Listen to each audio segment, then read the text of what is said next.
बिस्मिल्लाहिर्रहमानिर्रहीम। Hello friends, welcome to SMB Hunar. SMB हुनરમાં આજે આપણે મેંગો આઈસ્ક્રીમ બનાવતા શીખીશું। એના માટે આપણને ઇન્ગ્રેડિયન્ટ શું લાગશે? 1/4 cup milk powder, 1/4 cup powdered sugar, half tablespoon cornflour અને 1 cup plus 2 tablespoon cow's milk લાગશે। આપણે આ વિડીયો બનાવવામાં મેઝરિંગ કપ્સ અને મેઝરિંગ સ્પૂન યુઝ। આપનું ફર્સ્ટ સ્ટેપ શું હશે કે આપણે આ ખાલી તપેલી લીધી છે, એમાં આપણે 1 કપ આ 250 ml થાય છે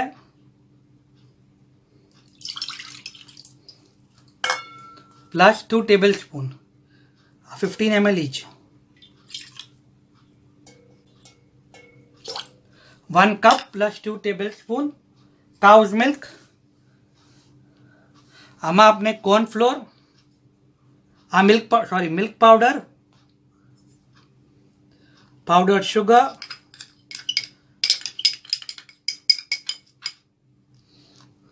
અને કોર્નફ્લોર એડ કરી દઈશું મિલ્કમાં, બરાબર મિક્સ કરશું।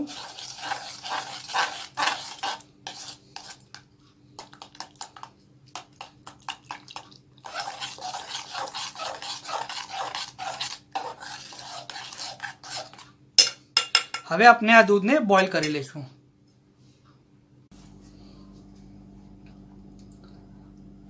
આપણે આ દૂધ મિલ્કમાં મિલ્ક પાવડર, શુગર અને કોર્નફ્લોર મિક્સ કરી દીધું છે અને આપણે એને બરાબર મિક્સ કરી દીધું છે। ઓકે, આજો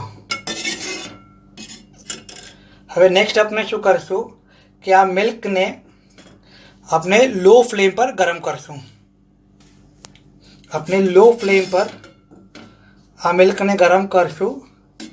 આપણે આને કન્ટિન્યુ સ્ટર કરવાનું છે। કન્ટિન્યુ સ્ટર કરવાથી શું થશે કે આ મિલ્કમાં જે મિલ્ક પાવડર ને શુગર છે એ નીચે જંબાઈ નહીં જાય। અગર આપણે કન્ટિન્યુ સ્ટર નહીં કરીએ તો આ જે અંદર મિલ્ક પાવડર છે એ નીચે જંબાઈ જશે અને પૂરું દૂધ બળી જશે અને આપણી પૂરી જે તપેલી છે, આ જે વાસણ છે એ પૂરું કાલું પડી જશે। આપણે આને કન્ટિન્યુ સ્ટર કરતા રહેવાનું છે। આ મિલ્કને આપણને થિક કરવાનું છે। જેમ આપણે કસ્ટર્ડ બનાવીએ છીએ તો મિલ્કમાં જે ફ્રીક્વન્સી યુઝ થાય છે, કન્સિસ્ટન્સી યુઝ થાય છે, થિક હોય છે, મિલ્ક થિક હોય છે, તો આપણને આને કન્ટિન્યુ સ્ટર કરતા રહેવાનું છે। આ પ્રોસેસમાં અપ્રોક્સ 10 મિનિટ્સ લાગે છે, લો ફ્લેમ અને કન્ટિન્યુ સ્ટર। અપ્રોક્સ 10 મિનિટ્સ તક આપણે આમ કરવાનું રહેશે।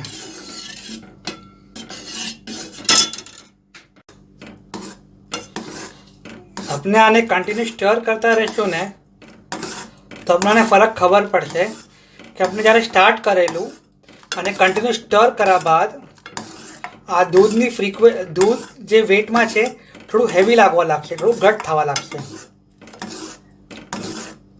આપણે આને કન્ટિન્યુ સ્ટર કરતા રહેવાનું છે।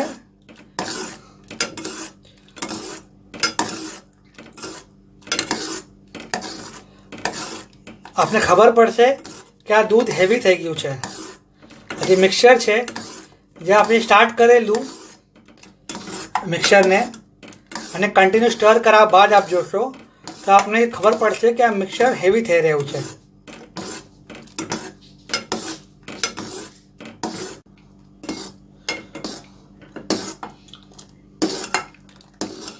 આપણે 10 મિનિટ્સ થઈ ગઈ છે આ મિક્સરને કન્ટિન્યુ સ્ટર કરતા। આપનું મિક્સર ઘટ થઈ ગયું છે। ઓકે, હવે આપણે આને ગેસ બંધ કરી લઈશું અને આ મિક્સરને અપ્રોક્સ 30 to 45 મિનિટ્સ તક એમને મૂકી દેશું કે આ મિક્સર રૂમ ટેમ્પરેચર પર આવી જાય, ના ગરમ ના ઠંડુ, એકદમ નોર્મલ રૂમ ટેમ્પરેચર પર આવી જાય। ઓકે,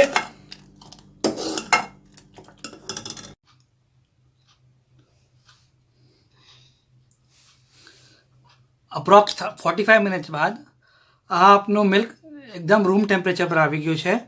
હવે આપણે આમાં મિલ્ક મેડ મલાવશું 1/4 કપ. આ 1/8 કપ છે, તો આપણે આવા 2 કપ નાખશું.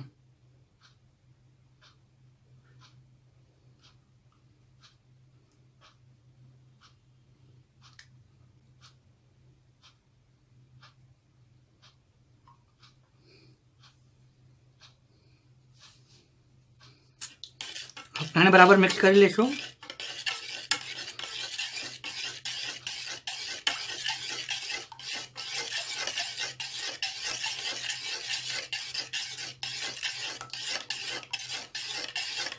હવે આપણે આને સાઈડ પર મૂકી દઈશું.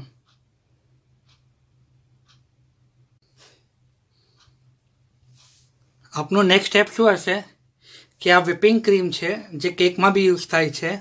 આપણે 1 કપ પ્લસ 1/4 કપ યુઝ કરી રહ્યા છે. That is approx 310 ml. Okay, હવે આપણે આ વ્હિપિંગ ક્રીમને બીટ કરશું, whip કરશું. ઓકે, આપણે આને કન્ટિન્યુઅસ બીટ કરતા રહીશું અને આપણે આપણા બોલને બી કન્ટિન્યુઅસ ટર્ન કરતા રહીશું, ગોળ પર આવતા રહીશું. અપ્રોક્સ 7 to 8 મિનિટ લાગે છે આ ક્રીમને whip થતા. આપણે જેમ કેકમાં ક્રીમને whip કરીએ છીએ ઠીક તક, એમ સેમ વે આપણે આઈસ્ક્રીમમાં બી આપણી ક્રીમને whip કરશું. આમાં જે સ્પીડ છે આપણે સ્લોલી સ્પીડને વધાવશું. Okay, how to whip cream એનો વિડીયો બી મેં નીચે કમેન્ટ બોક્સમાં એની લિંક આપી દઈશ, આપ જોઈ શકશો. આ આપની વ્હિપિંગ ક્રીમ રેડી છે. હવે આપણે આ વ્હિપિંગ ક્રીમમાં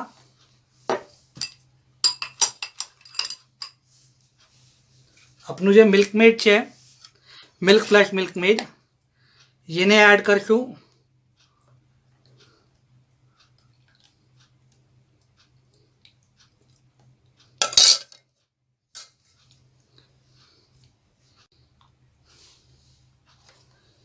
आपने whipping cream plus milk made मिलाई लीधु. आ मैंगो क्रश है, 1 कप मैंगो क्रश मिलावी रहा है. अपने मैंगो आइसक्रीम बनावी रहा है. Mango crush 1 teaspoon, mango essence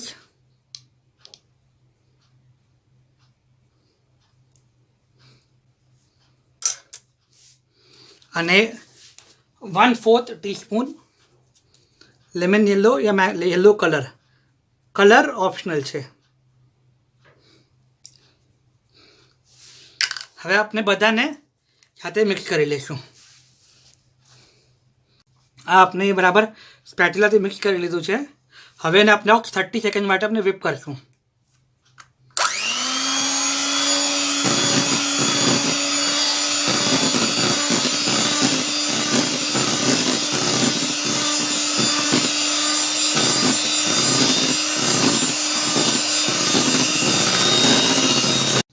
આ આપની આઈસ્ક્રીમનું બેટર રેડી છે, આઈસ્ક્રીમ જ રેડી છે. હવે આપણે આને કન્ટેનરમાં ભરી લઈશું પ્લાસ્ટિકના અને એને 12 અવર્સ માટે ડીપ ફ્રીઝ કરી દઈશું.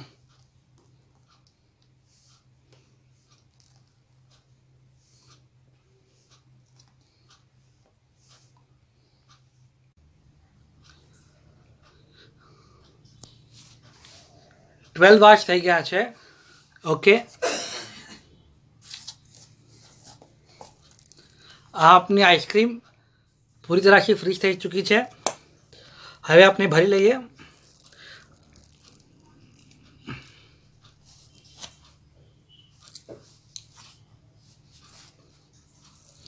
આ કલર જે છે આઈસ્ક્રીમનો ઓપ્શનલ છે કે આપના પાસે યલો હોય તો આપ વધારે મલાવશો તો જે માર્કેટમાં પૂરી ડાર્ક યલો આવે છે આપને એ શો થશે. આપણે આમાં કલર કમ મિલાયો છે.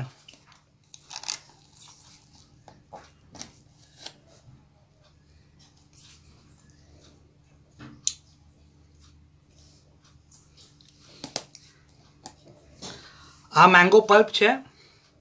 અગર આપને જોવે તો આપ થોડું આના પર સ્પ્રેડ કરી શકો છો.